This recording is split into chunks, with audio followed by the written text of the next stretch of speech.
When we think of China and the environment, we tend to think of smog-smothered cities and coal plants running full tilt to fuel a massive urbanization movement. In 2013, China still relied on coal for over 2/3 of its energy needs, and pollution-related deaths in China have skyrocketed, now accounting for 1/3 of all deaths in China.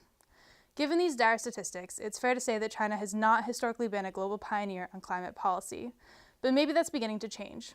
See, in just a few short months, China will be rolling out an expansive new climate policy, the world's largest cap-and-trade system. What exactly is cap-and-trade? Well, imagine that we have Factory A and we have Factory B.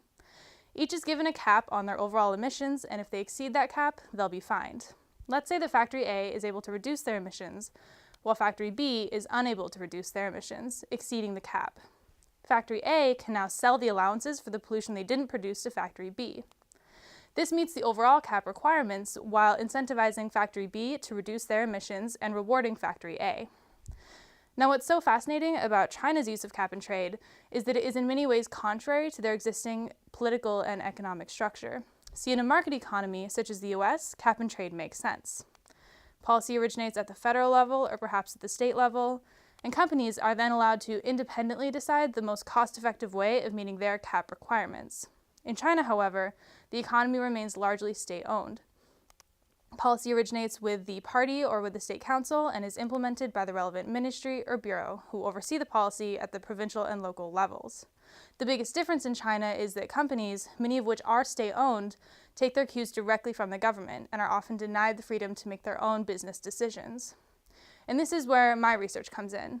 My question is, how did this market-based mechanism, cap-and-trade, emerge in a historically command-and-control world?